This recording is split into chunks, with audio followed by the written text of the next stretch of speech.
बात कर रहे हैं अब राजनीति की। राजनीति में हर दिन नए सियासी चेहरे आ रहे हैं, नए सियासी रंग बदल रहे हैं। उसी में झारखंड भी कहीं से पीछे रहने वाला नहीं है। झारखंड में AJSU all Jharkhand student union ने आज अपनी जंबो जेट टीम तैयार की है। जंबो टीम आजसू की। क्या है यह जंबो टीम, समझेंगे इसको। लेकिन एक चीज आपको बता दूं कि यह जंबो टीम जो है वो आजसू की केंद्रीय कमेटी कहला रही है। आजसू ने आज केंद्रीय कमेटी की घोषणा कर दी है और जिसमें 187 लोग शामिल हैं। क्या है पूरा मामला, देखिए रिपोर्ट। आजसू के केंद्रीय पदाधिकारियों की सूची जारी।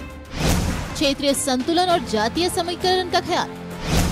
केंद्रीय कमेटी में 187 लोगों को मिली जगह।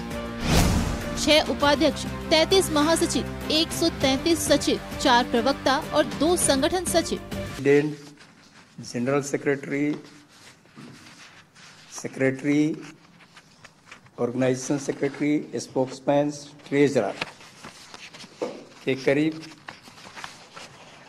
151 लोगों का नाम जिनको दायित्व दिया जा रहा है। इस बार 14 लोकसभा, 24 जिला और 81 विधानसभा तक लीडरशिप तैयार करने के लिए हम लोगों ने वैसे पदाधिकारियों को दायित्व दे रहे हैं, जिसमें युवा 50% होंगे, महिलाएं भी होगी।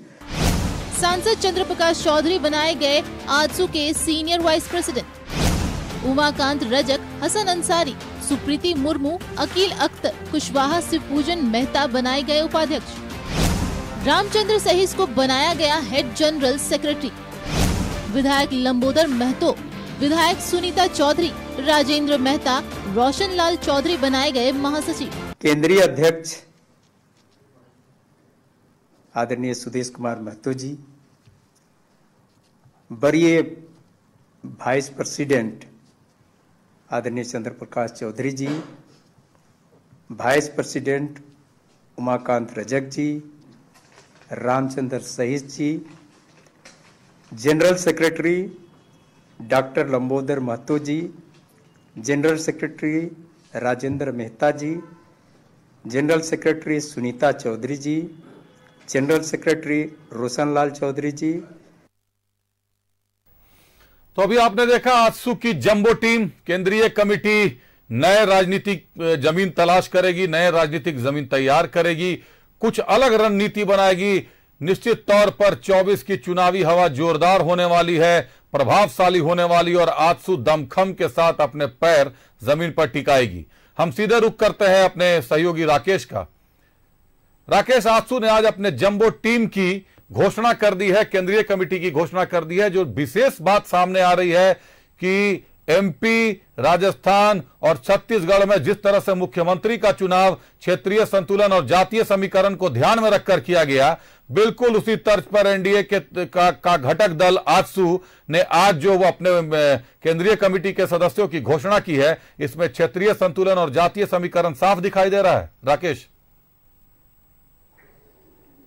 बिल्कुल, देखिए 187 लोगों की सेंट्रल कमेटी है और इसमें आप देखेंगे कि क्षेत्रीय संतुलन का भी ख्याल रखा गया है और जातीय समीकरण का भी ख्याल रखा गया है। महिलाओं की भी उचित भागीदारी दी गई है। ये कहा गया है कि 50% जो है वो महिलाओं को इस पूरी कमेटी में जो है वो भागीदारी दी गई है। और आगे आप देखेंगे कि इस कमेटी का और विस्तार होगा, यानी 187 से कहीं ज्यादा संख्या होगी सेंट्रल कमेटी में आजसू के नेताओं की। फिलहाल 187 लोगों के नाम की घोषणा कर दी गई है और इन्हीं नामों के बदौलत, इन्हीं चेहरों के बदौलत आप कह सकते हैं अभिषेक कि आने वाला जो चुनाव है, चाहे लोकसभा का चुनाव हो, चाहे विधानसभा का चुनाव हो, आजसू जो है पूरे दमखम के साथ चुनावी मैदान में आपको नजर आने वाला है। संगठन को धार दिया जाएगा क्योंकि अब कमेटी बनकर तैयार हो चुकी है, कमेटी में चेहरे आ चुके हैं। तो कोशिश अब यही है कि राज्य सरकार के विफलताओं के खिलाफ ज्यादा से ज्यादा लोगों तक पहुंचा जाए और एक माहौल तैयार किया जाए आजसू के पक्ष में, और उसको लेकर कमेटी के लोगों को कई नई जिम्मेवारी आने वाले दिनों में दी जाएगी। आने वाले दिनों में कमेटी में जो लोग चुनकर आए हैं उनकी ताजपोशी होगी और उनके साथ ही उनको नई जिम्मेवारी भी सौंपी जाएगी। तो ये देखना होगा कि संगठन अब आगे किस तरीके से बढ़ता है और किस जोश के साथ आगे जो आजसू का जो संगठन है, जो ये कहा जाता है कि ग्रास रूट पर उनका संगठन काम करता है, लोगों के घरों तक पहुंचने की कोशिश होती है, लोगों के चूल्हों तक पहुंचने की कोशिश होती है, और यही वजह है कि चूल्हा प्रमुख जो होता है आजसू का, उस पर खासा फोकस पार्टी का रहता है। तो इस बार भी वही कोशिश की गई है कि प्रखंड से लेकर जिलों तक और तमाम जगहों पर आजसू अपनी दमदार मजबूती रखे, दमदार पकड़ रखे, और संगठन कैसे और ज्यादा सशक्त हो और ज्यादा मजबूत हो, इस पर पार्टी के सुप्रीमो का खास फोकस है। यही वजह है कि इस बार जो संख्या है, क्योंकि इससे पहले जो केंद्रीय कमेटी थी उसमें इतनी संख्या नहीं रखी गई थी, लेकिन वर्तमान जो नई कमेटी बनी है अभिषेक, उसमें संख्या बढ़ाए गए हैं। चाहे सचिवों की बात कर ले, महासचिवों की बात कर ले, प्रवक्ताओं की लिस्ट की बात कर ले, तो पूर्व के मुकाबले इस बार की जो कमेटी बनी है उसमें तमाम लोगों की संख्या बढ़ाई गई है। और ये भी दावा किया जा रहा है, ये जो संख्या बढ़ाई गई है, क्या डुमरी उपचुनाव की हार का भी प्रभाव दिखाई दे रहा है?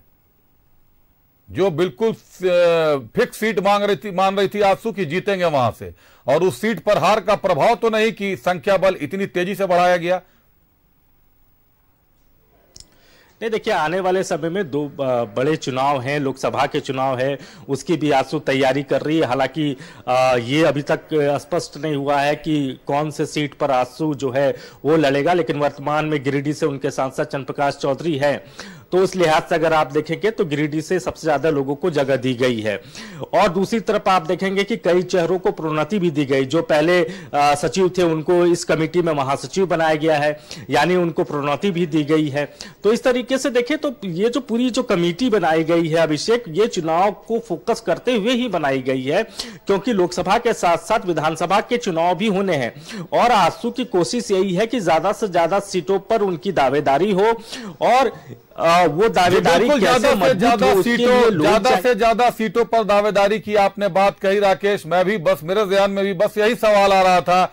2019 का चुनाव एनडीए घटक दल टूटकर अलग हो गए थे, नतीजा साफ निकला, दोनों ने अपनी अपनी सीटें गंवाई। 37 से भाजपा 26 पर आ गई और आजसू 2 सीटों पर सिमट कर रह गई। 28 अभी जो है एनडीए के 28 विधायक हैं। क्या लगता है 2024 का चुनाव एनडीए 2019 से सीख लेकर लड़ेगी, या एक बार फिर सीटों की दावेदारी को लेकर जंग शुरू हो जाएगी? नहीं, देखिए उन परिस्थितियों से दोनों पार्टी वाकिफ है, और नुकसान सिर्फ आजसू को ही नहीं हुआ, दोनों अलग अलग जब लड़े तो उसका खामियाजा बीजेपी को भी भुगतना पड़ा।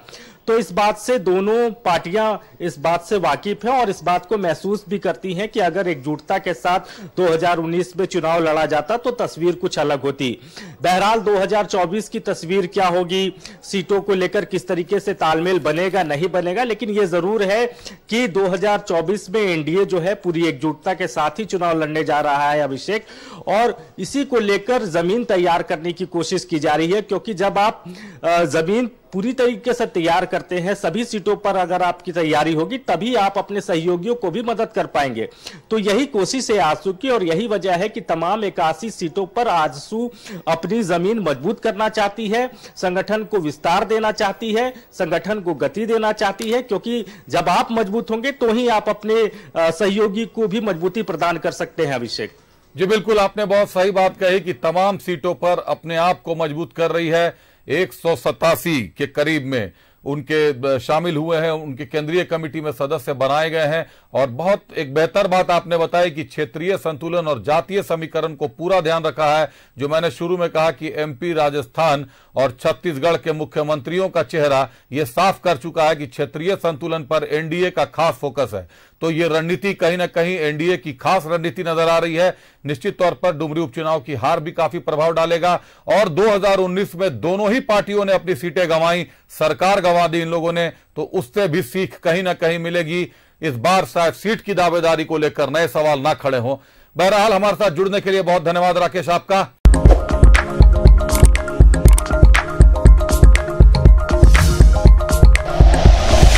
Like and share videos, subscribe करें हमारा चैनल और प्रेस करें बेल आइकॉन।